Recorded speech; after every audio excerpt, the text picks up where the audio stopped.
जरा सोचो, तुम बिना खाने और पानी के एक अनजान कमरे में फंस जाओ और वहां से बाहर निकलना लगभग नामुमकिन सा लगे।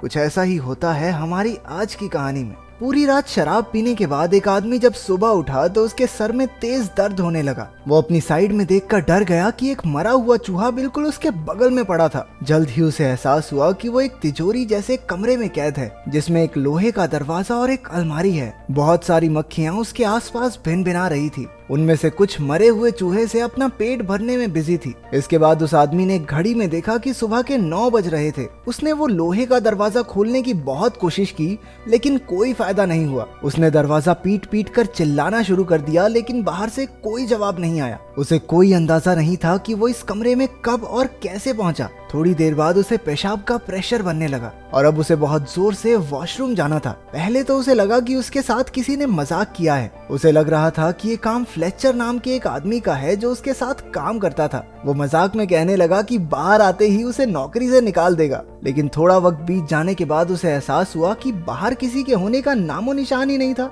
उसने जेब से अपना फोन निकालकर फ्लेचर को कॉल लगाई, लेकिन वहां सिग्नल ही नहीं थे। इसका सीधा मतलब ये था कि बाहरी दुनिया से उसका संपर्क पूरी तरह टूट चुका है। उसने कमरे में मौजूद उस लोहे की अलमारी को भी खोलने की कोशिश की, लेकिन वो भी पूरी तरह बंद थी। कमरे में चलकर उसने छिपे हुए कैमरे भी ढूंढने चाहे, लेकिन वहां ऐसा कुछ नहीं था। अब उसकी समझ में कुछ नहीं आ रहा था और धीरे धीरे उसका चिड़चिड़ापन गुस्से में बदलने लगा। उसने जोर जोर से अपने कलीग्स पर चिल्लाना शुरू कर दिया। गुस्से से भरकर उसने अपनी बेल्ट उतारी और लोहे का दरवाजा पीटने लगा। कुछ देर बाद वो थक कर रुक गया, क्योंकि उसने एक दिन से कुछ खाया भी नहीं था। उसने चिल्लाकर कहा कि अगर उसे बाहर नहीं निकाला तो वो सबको पुलिस के हवाले कर देगा, लेकिन फिर भी बाहर से कोई जवाब नहीं आया। पूरा एक दिन बीत गया था। अब उसने नींद से उठकर अपना फोन चेक किया, लेकिन फोन भी उसके हाथ से छूटकर नीचे गिरकर टूट गया। वहां ना खाना था ना पानी, इसलिए जिंदा रहने के लिए उसे कुछ तो करना ही था। उसने अपना जूता उतारा और मजबूरी में उसी में पेशाब करके पी गया।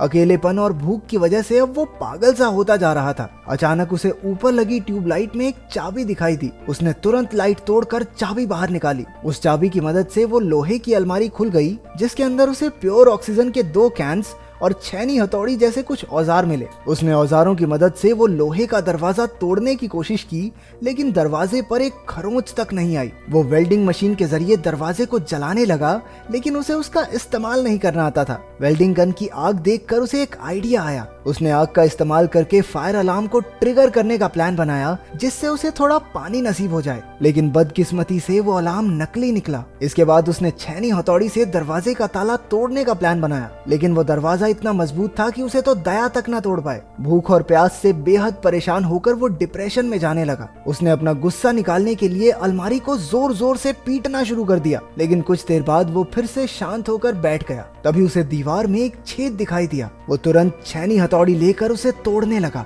वो वहां सुरंग बनाकर बाहर निकलने की फिराक में था। धीरे धीरे कमरे में ऑक्सीजन का स्तर कम हो रहा था, इसलिए उसने प्योर ऑक्सीजन ले ली, लेकिन फिर उसके शरीर में ऑक्सीजन की मात्रा बढ़ जाने से उसे चक्कर आने लगे। उसने ऑक्सीजन कैन बंद किया और उसकी नजर उस मरे हुए चूहे पर लगे कुछ कीड़ों पर पड़ी। अब जिंदा रहने के लिए उसे बियर ग्रिल्स बन के वो कीड़े मकोड़े भी खाने पड़े। पेट पूजा के बाद उसने सुरंग बनाने का काम जारी रखा। काफी मेहनत के बाद उसने वो छेद बड़ा कर दिया और उसे दीवार के अंदर मौजूद लोहे के सरिये दिखाई देने लगे। उसने वेल्डिंग गन की मदद से वो सरिये काटे और दीवार को तोड़ना जारी रखा। कुछ ही देर में वहां से रोशनी आने लगी, जिसे देखकर वो खुशी से झूम उठा। अब छेद इतना बड़ा हो चुका था कि वो उससे बाहर निकल जाए, लेकिन जैसे ही वो उस दीवार के उस पार गया, उसके पैरों तले जमीन खिसक गई। वो बाहर की दुनिया में नहीं बल्कि वैसे ही एक और कमरे में आ चुका था। उसकी सारी मेहनत बर्बाद हो गई थी। वो निराश होकर पागलों की तरह लोहे का दरवाजा पीटने लगा। थोड़ी देर बाद शांत होकर उसने इधर उधर नजर दौड़ाई।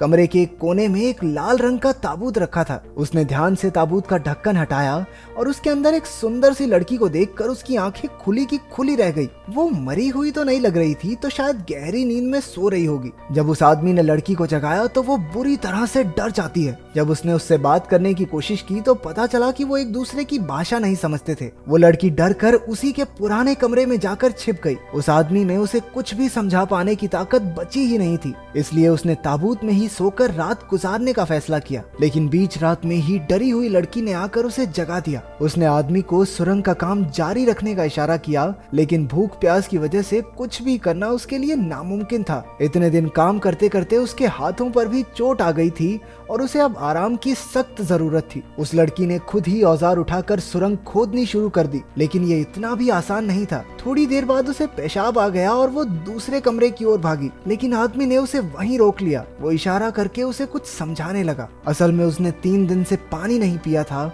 और उस लड़की का पेशाब उसके लिए बेशकीमती था। थोड़ा हिचकिचाते हुए लड़की ने उसकी बात मानकर उसके जूते में पेशाब कर ही दिया। अपनी जान बचाने के लिए उसे ये वाहियात काम भी करना ही पड़ा। हालांकि वो लड़की उसकी भाषा नहीं समझती थी, लेकिन आदमी को देखकर वो ये समझ चुकी थी कि यहाँ जिंदा रहने के लिए क्या करना होगा। फिर आदमी उसे कीड़े खाने भी सिखाने लगा, लेकिन वो कीड़े खाने से साफ मना कर देती है। इसके बाद आदमी उस कमरे की दीवार पर छेद करने के काम में लग गया, लेकिन काफी वक्त लगे रहने के बाद भी वो छोटा सा ही छेद कर पाया। इसे देखकर वो लड़की निराश होकर रोने लगी।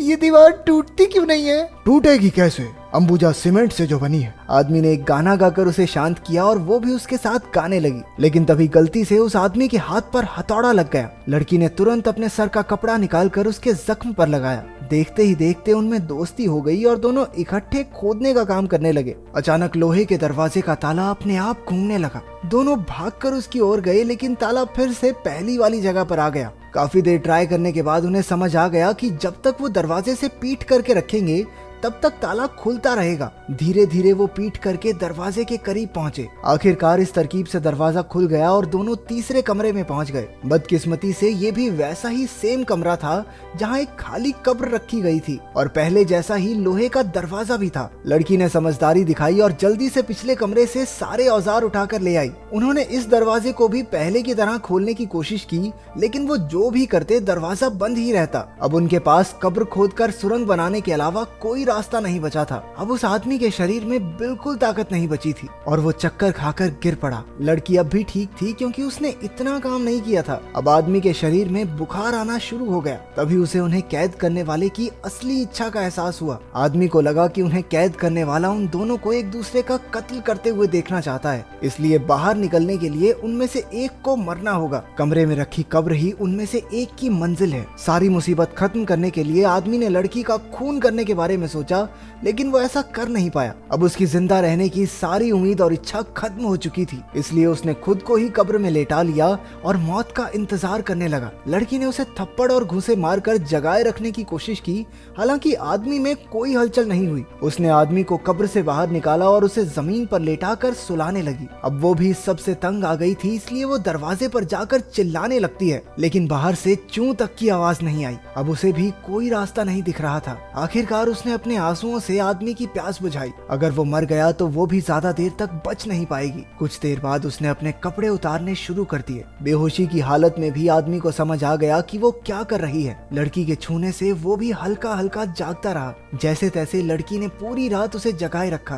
कुछ देर बाद दोनों थक कर जमीन पर सो गए। थोड़ी देर बाद जब आदमी की आंख खुली तो उसने देखा कि लड़की उसके पास ही सो रही थी। रेंगते हुए वो दूसरे कमरे तक गया और ताबूत से कपड़ा निकाल कर उसने लड़की को उड़ा दिया। इसके बाद वो कमजोरी से एक बार फिर बेहोश हो गया। तभी उसे ताले के घूमने की आवाज सुनाई दी। दोनों तुरंत उठ गए और पिछली बार की तरह इस बार भी दोनों ने दरवाजे की तरफ पीठ करके आगे बढ़ना शुरू किया। अब आदमी इतना ज्यादा कमजोर हो चुका था कि खुद से चल भी नहीं पा रहा था। लड़की किसी तरह उसे सहारा देकर अपने साथ दरवाजे तक ले जाती है। अचानक इस बार दरवाजा खुल गया और एक बेहद खूबसूरत नजारा उनकी आंखों के सामने आया। लोहे के दरवाजे के बाहर की दुनिया किसी स्वर्ग से कम नहीं थी। चारों ओर बेहद सुंदर झरने, पक्षी और फूल फैले हुए थे। इतना सुंदर नजारा उन्होंने आज तक नहीं देखा था। दोनों ने एक दूसरे की ओर देखा और खुशी से मुस्कुराने लगे। इतनी मुश्किलें सहने के बाद उन्हें आखिरकार इतना खूबसूरत अंत मिला। हम तुम्हें कमरे में बंद हो और चाबी खो जाए, तो तुम किसके साथ कमरे में बंद होना चाहते हो कमेंट्स में जरूर बताना।